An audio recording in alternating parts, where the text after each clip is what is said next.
Psychologists say our brains are wired to notice patterns, especially when something is off. It's intuition. It's that gut feeling you get when something doesn't feel right, but you can't explain why.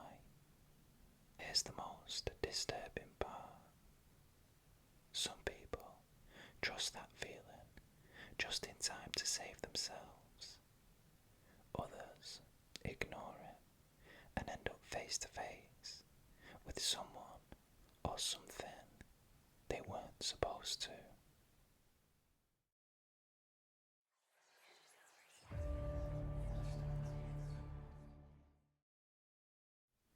Hi, welcome to ASMRk.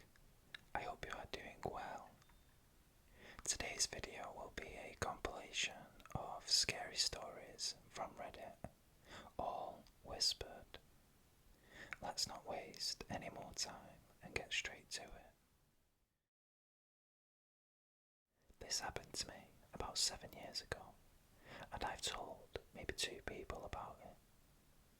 I still live in the same house though, and I haven't used the guest bedroom since. I bought this house in Maine after my mum passed. It's a modest 2-story place, worn floorboards, creaky stairs, the kind of house you can feel shift when the wind hits it right. It had belonged to a retired couple before me who kept it in decent shape. A bit drafty, but no major issues, at least not physically. The guest bedroom is at the end of the hall upstairs. Nothing fancy, just a bed, a small dresser, and a closet with one of those thin sliding doors. I used it for storage mostly, but I kept it made up in case anyone stayed over. The first time I noticed anything strange, it was small. I was walking past the guest room one night, heading to bed, when I caught this weird sound. Not voice, more like movement. A shift in the air. Like someone had just sat down on the bed. I froze, listened. Nothing after that. I figured it was the house settling. But it kept happening. Not every night, just occasionally. I'd pass the door and hear that tiny shift, like weight dropping onto the mattress, or the faint creak of the floor near the closet. And it wasn't like I was freaking myself out. I never had a reason to feel afraid in this house before. It had always been quiet, still. After a while, I started keeping the guest bedroom door shut at night. I told myself it was just old house noise, but something about the pattern made me uneasy. It always happened around the same time, between 1 and 2 a.m. One weekend, my cousin Mark came to visit from out of state. He brought his kid and asked if they could crash in the guest room. I hesitated, but I didn't want to sound nuts. I said sure, cleaned it out and made the bed fresh. They stayed 2 nights. On the second morning, Mark looked off. Not tired exactly, just pale, a little quiet. Over coffee, he finally said, "Hey, is this place haunted?" I laughed it off. "What makes you say that?" He shrugged. "Just weird vibes. Charlie said someone walked into the room last night." I froze. "When?" "Middle of the night. He thought it was you. Said he saw a man standing near the bed, but when he blinked, he was gone." I told him no one else had been upstairs. No one came in. I even showed him the security app on my phone. No motion detected, no alerts, nothing. Mark just nodded slowly. "Yeah, okay. Just felt weird in there." After they left, I checked the room top to bottom. Nothing out of place. But when I pulled back the bedspread, I found something I hadn't hadn't seen before. A small, dark handprint on the inside of the sheets, like someone had pressed into the mattress with damp fingers. It was faint, and it didn't match mine. That night, I couldn't bring myself to sleep. I stayed on the couch, TV on low volume, trying to convince myself I'd missed it earlier. But around 1:40 a.m, I heard the stairs creak, not like house settling. These were footsteps, deliberate, slow, one at a time. I muted the TV and listened. They stopped just before the top landing. I didn't move, didn't breathe. Then the guest room door clicked shut. That was enough for me. The next morning, I emptied the room, took out the dresser, rolled up the rug, even took down the curtain rod. I locked the door and didn't go back in for months. I had someone from the local paranormal group come by a few weeks later. Not one of those TV types, just a woman named Linda who worked at the university nearby. She didn't do a full investigation or anything, just walked through with one of those EMF meters and asked some questions. She stopped in the hallway outside the guest room and said, "Has anyone ever died in this house?" I told her not that I knew of. She frowned and said, "Something is still lingering in that room. It's not violent, just aware, like it's waiting for something." She told me to burn sage and leave a bowl of salt near the door. I did it, though I never really believed in that kind of thing. Years passed, nothing major. A few strange sounds here and there. I stopped paying attention. Then, this spring, I had a plumber come in to check the leak upstairs. I forgot to warn him not to open the guest room. He needed access to the wall behind it, so he went in without asking. 10 minutes later, he came back down, pale and shaking. I asked if it was okay. He just looked at me and said, "Why is there someone standing in your closet?" I ran upstairs. The room was empty. The closet was open. Nothing there. But that night, just after 1 a.m, I heard the door click shut again. It's locked now from the outside. I haven't opened it since, and I won't.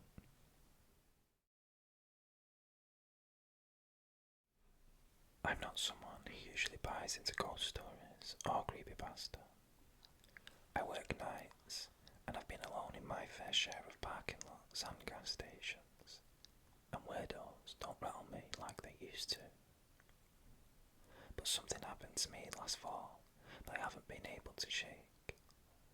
I don't know if it was paranormal or psychological or both, but I know I wasn't imagining it.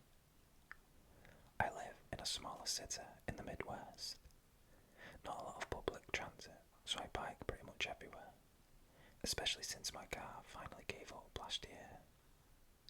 The city has a patchwork of old and new infrastructure, and the route I take to and from work cuts under this abandoned railway bridge, just a low tunnel where an old freight line used to cross over.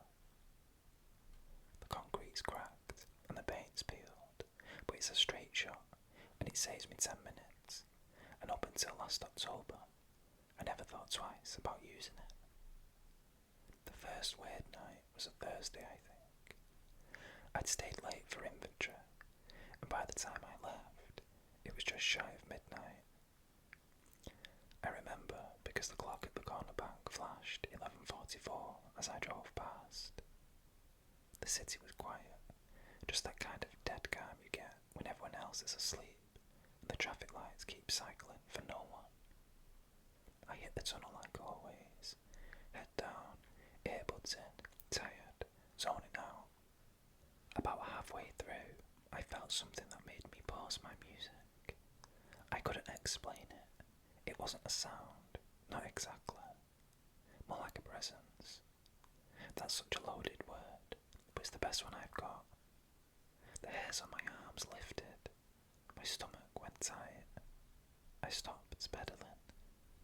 Ahead of me, at the far end of the tunnel, there was someone standing in the shadows. I couldn't make out any details, just a tall silhouette. They weren't walking or leaning against the wall, just standing, centred in the space where the tunnel met the exit path, unmoving. I braked instinctively and pulled out one earbud. The quiet that met me was thick, no cars in the distance, no wind, just this weird, muffled silence that felt wrong, like the kind of silence that's hiding something. The person didn't move. I flicked on the cheap brake light I'd kept zip tied to the handlebars. It's not great, but it throws enough light to get by. I aimed it straight at them, and nothing changed. They were still there, still standing, not even a twitch. I rang my handlebar bell, hoping it had snapped them out of it, or maybe just alert them I was coming. No reaction. I called out, just a simple, "Hey, you good?" Silence. I started to feel that itchy kind of panic creep up. I took a slow breath and began pedalling forward again, slower this time, scanning for any signs that this was just some drunk guy, or maybe a jogger who'd zoned out. I passed the midway point in the tunnel, eyes locked on them. And then, they were gone. I don't mean they turned and walked away. I don't mean I lost sight of them in the dark. I mean, 1 second they were standing there, and the next, it was just empty space. No footsteps, no rustle of clothing, no sound at all. Gone. I stopped cold and just stared, heart thudding in my ears. I backed my bike up a few feet and shined the light across the whole area. Nothing. Just cracked walls, patches of moss, and the long, quiet stretch of the path ahead. I didn't wait around. I bolted out of the tunnel and rode the rest of the way home faster than I've ever biked in my life. I started taking the longer route home. It added 15 minutes to my ride, but it was well lit and passed a few late night diners and storefronts. I figured I was just rattled and that I'd get over it. Then Sunday came. It was daylight, no reason to be scared. I needed to run a few errands, and cutting under the bridge was the fastest way to get to the hardware store. It was just afternoon when I rode through. Bright sunshine, cars buzzing on nearby roads, birds chirping. But right in the middle of the tunnel, just past where I'd stopped the other night, I noticed something on the ground. Footprints. Not faint scuffs or bike treads. Actual footprints. Like someone had walked through damp soil and stepped directly into the concrete tunnel.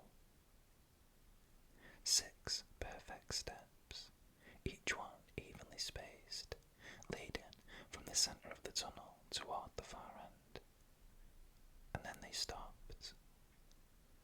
No more steps beyond that point.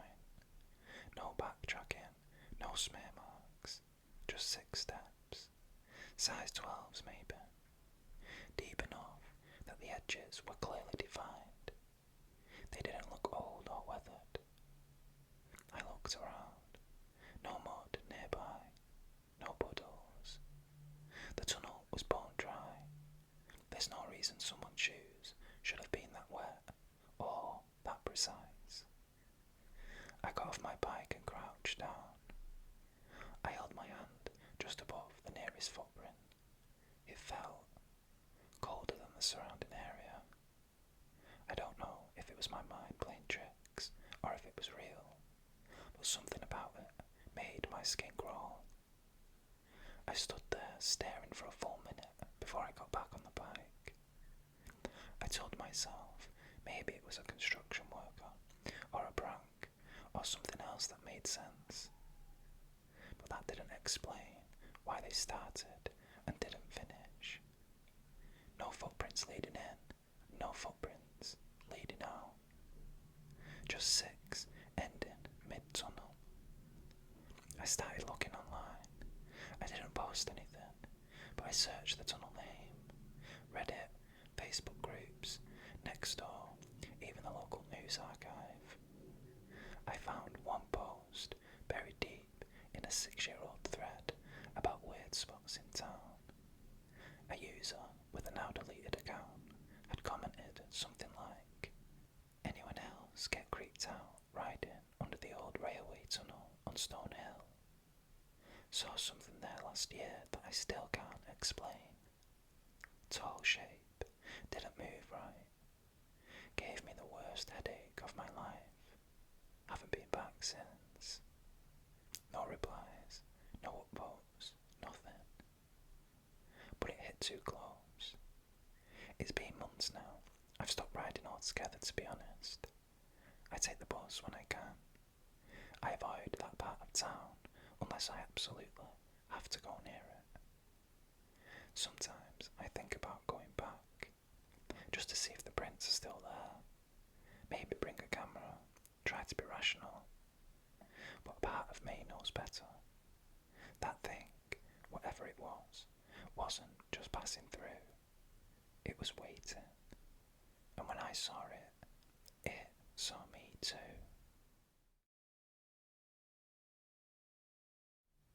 I wasn't planning to post this, but it's been on my mind constantly, and I feel like I need to get it out. Maybe just to see if anyone has ever experienced something similar. This happened in March. I was driving from Bowes to Spokane for a work trip.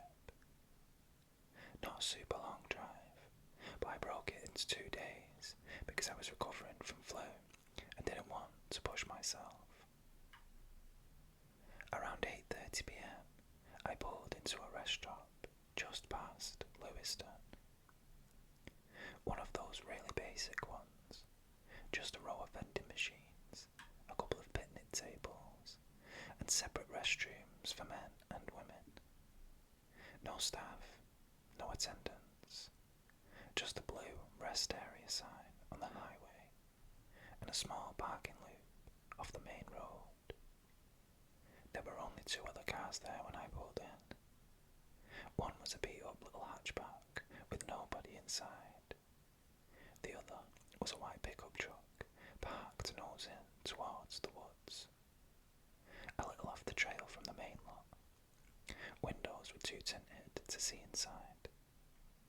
I parked under one of the dim lights and went to use the bathroom. The building was clean enough, but the fluorescent light was flickering. I did what I needed to do quickly and headed back to my car. That's when I noticed someone standing over by the vending machines. He hadn't been there when I walked in.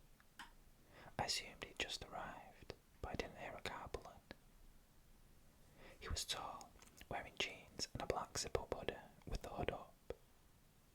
His back was to me, and he was facing the vending machine like he was trying to choose a snack. But here's the part that weirded me out. He wasn't moving. At all. His arms were at his sides, no money in his hands, no motion, just standing. At first, I thought maybe he was high or drunk, but then I noticed his head. He was angled slightly towards the vending machine, like he was staring hard at something, but he wasn't blinking or shifting his weight. People fidget. This guy was motionless. I unlocked my car and climbed in, trying not to make it obvious I was watching him. I sat there with the door shut and my seatbelt on, just watching in the mirror. Still not moving. Then, after maybe 30 seconds, he turned. Just his head, slowly, like it took effort. And he looked right at me. Not a glance, a stare, direct, focused. His face was pale. I couldn't see much else because of the hoodie's shadow, was like it was lit up under the light, almost like someone standing too close to a TV in a dark room. I turned the engine on and reversed. I wasn't going to wait around and see what he wanted. As I pulled out of the spot, he stepped forward, but not toward the vending machines. He walked toward the back of my car, into the lot, like he was going to intercept me. His walk was slow, almost like he didn't care whether I stopped or not. I looped around the lot and got back onto the ramp, not looking back until I was merging onto the highway. I checked my rear view. He was standing right at the edge of the exit road, just watching me drive away. That would have been the end of it, just a weird guy at a rest stop. But 2 hours later, I stopped for gas outside Moscow. As I'm filling up, I notice a white pickup truck across the lot, parked way in the corner. I couldn't tell if it was the same one from earlier. I tried to shrug it off. Lots of white trucks out there. I went inside to grab a coffee. As I'm standing at the self-serve counter, I glance out the front window. And he's there, standing outside across the lot. Same hoodie, same stillness, staring straight at the building. I felt my stomach drop. I didn't even pay for the coffee. I left it on the counter, got back in my car, and took off. I didn't see him again for the rest of the drive. I kept checking my mirrors, looking at every car I passed. I didn't sleep well that night either. Even in the hotel, I kept checking the parking lot from the window. I didn't tell anyone from work. What would I even say? I saw a weird guy twice.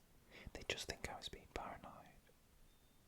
I looked up missing persons in that area when I got home. Nothing jumped out. But here's the weirdest part.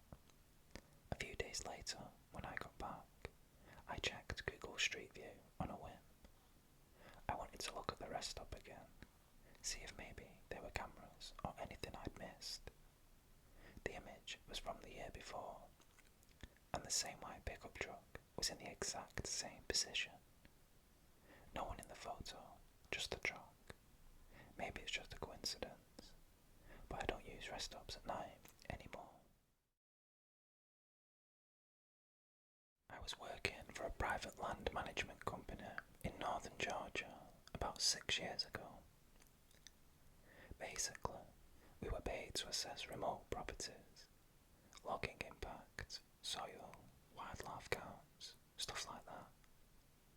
It was mostly boring work, a lot of long drives, hiking into dense areas, updating GPS coordinates, snapping photos, filling out forms. One site still sticks with me. We called it the Field House. It was a 90-acre parcel that had been donated to a conservation group, who then hired us to map it out and assess for trail viability.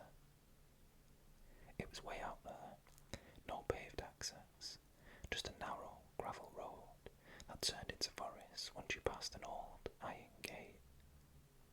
There weren't any buildings on the deed, but satellite images showed a faint rectangle tucked into the middle of the property. That's where we started. I went in with my partner Ray. We found the spot after about an hour of hiking through brush and uneven terrain. The field it sat in was bizarre, perfectly clear, no trees, not even young saplings, almost like someone had mowed it, though there was no sign of machinery, and it was silent out there. No bugs, no birdsong, just dry grass and the small, grey house in the centre. It wasn't a cabin, it looked like a small medical clinic, maybe 1960s era. Flat roof, metal siding, long windows, all sealed from the inside. There were no markings, no mailbox, no address. It wasn't on the county maps, and the previous owners hadn't mentioned it. We debated going in. The door was unlocked, though warped from the weather. We figured we had a right to check it for safety Inside, the place was wrong. That's the only way I can describe it. It was empty, but too clean. Dusty, but undisturbed. There were no cobwebs, no animal nests. The front room had a metal desk with no drawers.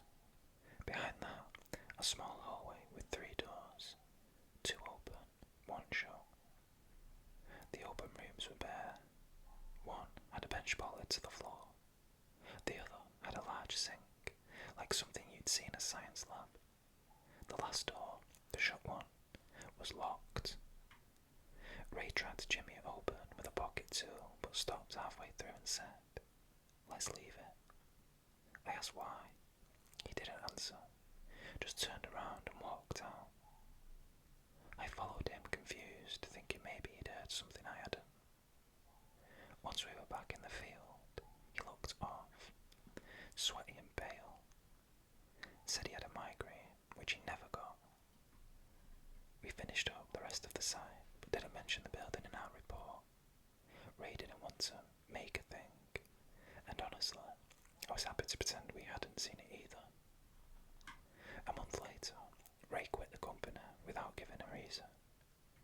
I tried reaching out, but never heard back. His phone was disconnected. I eventually found out through another guy that Ray had moved up north and changed his name. No idea why. I didn't go back to the property until about a year later, when the conservation group asked us to reassess some erosion markers. I didn't mention the house to the new guy I was training, but I took him in a different direction so he wouldn't pass near it. Still, I couldn't help myself. I told him I had to check something and hiked back out to the field alone. It wasn't there. No house, no rectangle, not even a foundation. The field was overgrown now, thick with weeds, some waist high. But the weird part, it was silent again. No birds, no wind. Just that same empty stillness, like it was waiting for something. I've since tried to find satellite images of the field from before the first trip. The original rectangle, gone, scrubbed. Every archive shows it overgrown. I don't know what we walked into. A hunting station, some weird old lab, a government drop site. All I know is this. The key to that third door is still in my glove compartment, and sometimes, late at night, I think about going back. This has been eating at me for a while now, and I figured if there was ever a place to post it, it's here. I'm not claiming this is supernatural or anything. I don't even know what it was, but it was messed up, and it's messed me up. I moved into this older apartment complex in Pittsburgh last August. I was coming out of a bad breakup and just wanted something small and cheap while I figured my life out. The place was fine. Tiny studio, weird slanted floor, radiator that hissed all night. Standard stuff. My neighbour across the hall was this guy named Paul. Probably late 30s, thin, pale, always wore a faded blue sweatshirt, no matter what the weather was like. He looked like someone who'd once been handsome, but had hollowed out over time. Hair buzzed too short, eyes a little too wide. He introduced himself the day I moved in, popped out of his apartment the second he heard me dragging boxes. No smile, just, "Hi, Paul, you're new."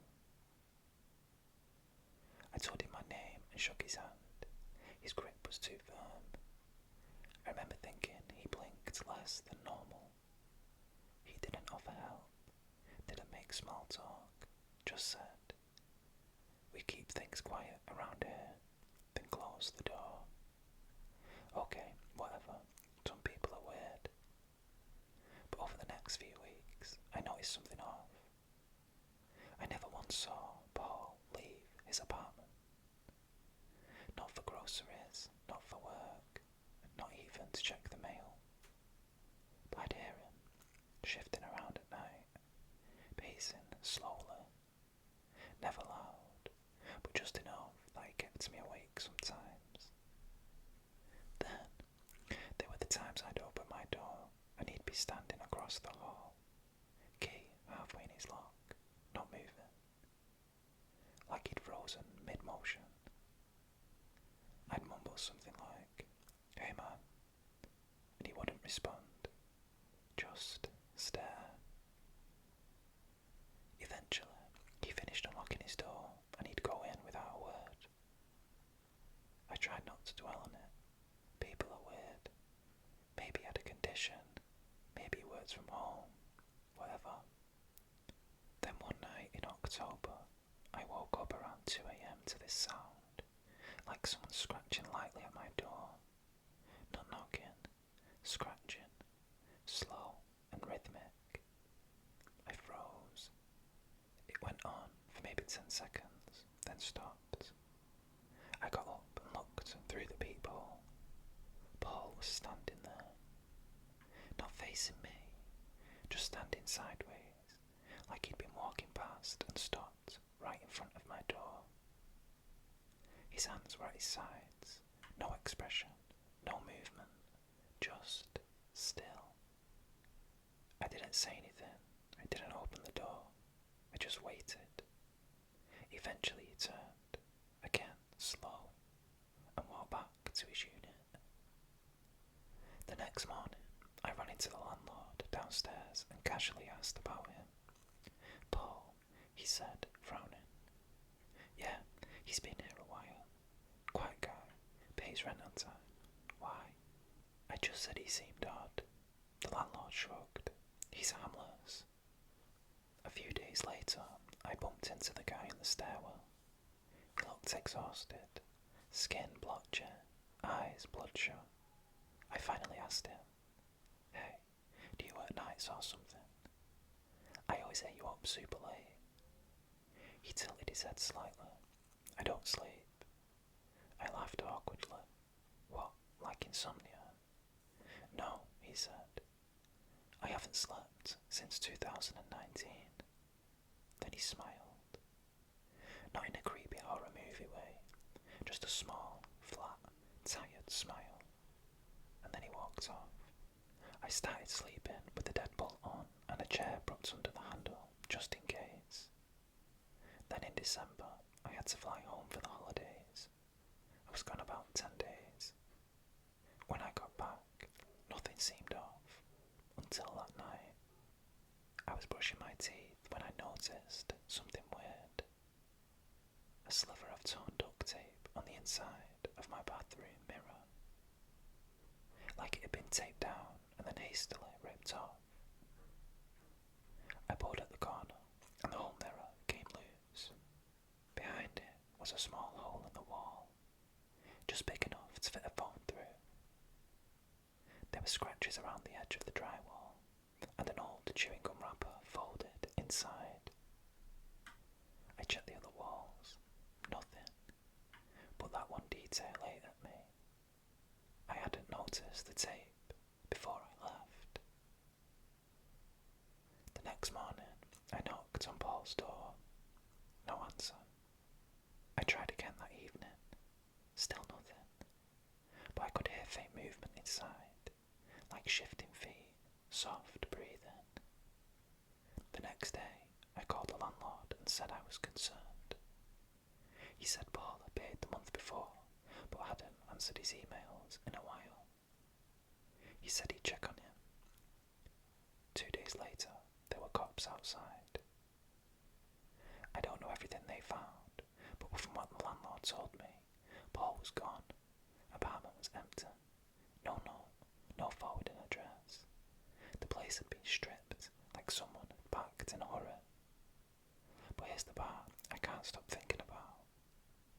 Taped to the inside of Paul's bedroom closet, facing inward, was a single sheet of printer paper. Nothing typed on it, just a crude drawing done in pencil.